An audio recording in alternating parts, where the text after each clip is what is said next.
तो बिस्मिल्लाह करके पहले दाएं हाथ में पानी हम ले लेंगे और उसके बाद बाएं हाथ से इसको धो लीजिए अच्छी तरीके से।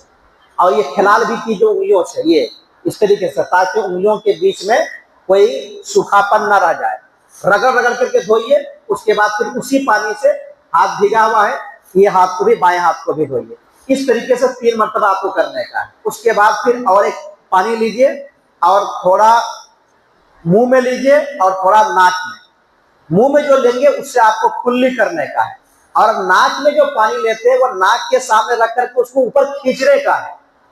बहुत सारे लोग क्या करते हैं, ऐसे लेते हैं और इस तरीके से कर देते हैं, ऐसे लेकर के ऐसे। ऐसा करने का नहीं है। आपको आधा पानी, चुल्लू का आधा पानी मुंह में लेने का, कुल्ली करने का, मुंह पूरा बंद करके ऐसे करने का है, ताकि मुंह के अंदर की जो गंदगियां, यहाँ तक के दांत में अगर खाए हुए कोई चीज लटका हुआ है तो वो भी उस पानी के प्रेशर से ढीला हो जाए या तो निकल जाए। बीमारी आजारी से आप बचे हुए रहेंगे। और नाक के सामने पैर रख करके ऊपर खींचने का है, ऐसे खींचने का, और बाएं हाथ से उसको झाड़ने का है, ऐसे करके बाएं हाथ से झाड़ने का, ताकि नाक के अंदर की जो गंदगी है वो भी निकल जाएगी। तो बहरहाल इस तरीके से आप 3 मरतबा करेंगे। उसके बाद फिर दाएं हाथ में पानी लेंगे और ये चेहरे को 3 मरतबा धोएंगे। चेहरे को धोएंगे तो ये जो बाल की जो जड़ है, यहां से लेकर के ये कान के बिल्कुल यहाँ तक और फिर नीचे तक, ऐसे पूरा यहाँ तक धोने का है। और अच्छी तरीके से रगड़ रगड़ के धोने का। आप एक हाथ से भी धो सकते हैं, दोनों हाथ से भी रगड़ रगड़ के धो सकते हैं, कोई मसला नहीं है। अच्छी तरीके से रगड़ रगड़ करके आपको पूरा धोने का है। अगर किसी के दाढ़ी के बाल घने हैं और उनको लग रहा है कि अंदर तक नहीं गया है, तो फिर 1 मरतबा और 3 मरतबा के बाद और 1 मरतबा लेकर के ऐसे खिलाल करने का है दाढ़ी को, पानी लेकर के। उसके बावजूद अगर नहीं भीगे तो अल्लाह माफ करने वाला, हमारा काम कोशिश करने का। उसके बाद फिर क्या करेंगे, बाएं हाथ में पानी लीजिए और इस तरीके से डालिए और यहाँ तक पूरा कोहनी तक, यहाँ तक धोने का है। पूरी तरीके से रगड़ रगड़ करके धोने का है। ये भी 3 मरतबा करेंगे। फिर उसके बाद और पानी लीजिए और इस तरीके से 3 मरतबा बाएं हाथ को फिर धो लीजिए। फिर उसके बाद पानी लेंगे आप, बाएं हाथ में भी डालिए और इसको झटक दीजिए। फिर ये आप मसा करेंगे सर का, आगे से लेकर पूरा पीछे तक, और फिर पीछे से लेकर फिर आगे तक। और उसके बाद ये जो उंगली है, उसी पानी से, जो सर के लिए जो पानी लिए हैं उसी से, अलग से पानी लेने का नहीं है।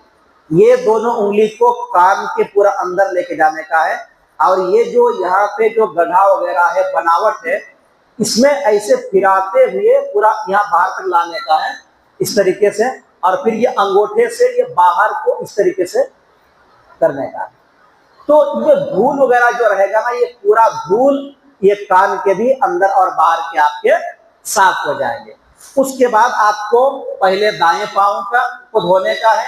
पानी आप डालेंगे तो उंगली के तरफ से ही डालेंगे और पूरा यहाँ, जिसको हम लोग गुठी हाड़ कहते हैं, टखना, यहाँ तक धोने का रगड़ रगड़ करके।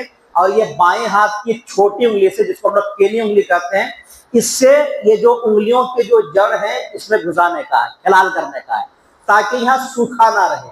तो अच्छी तरीके से आप देख लीजिए कि वजू आपका सही हो रहा है कि नहीं। याद रखिए, कहीं सूखा नहीं रहना चाहिए। अगर आपका कहीं सूखा रहा तो सही मुस्लिम हदीस नंबर 5566 है, नबी करीम सल्लल्लाहु अलैहि वसल्लम की हदीस बयान की गई है। तो आप सल्लल्लाहु अलैहि वसल्लम ने इरशाद फरमाया, वैलुल लिल आकाब, एड़ी वालों के लिए क्या है, वैल है। वैल का 2 माना बयान किया जाता है। वैल का एक माना बर्बादी है और वैल नामी एक जहन्नम भी है। तो उलमाए किराम ने कहा ये भी हो सकता है कि जिसके वो सूखा हुआ हो, तो नबी सल्लल्लाहु अलैहि वसल्लम ने उसके बारे में कहा कि सूखे एड़ी वालों के लिए बर्बादी हो, या ये कहा है नबी सल्लल्लाहु अलैहि वसल्लम ने कि सूखे एड़ी वालों के लिए वैल नामी जहन्नम है, यानी वैल नामी जहन्नम के आग से उसको जलाया जाएगा। तो ये चीजें मामूली नहीं है। हमें और आपको चाहिए कि अच्छी तरीके से वुजू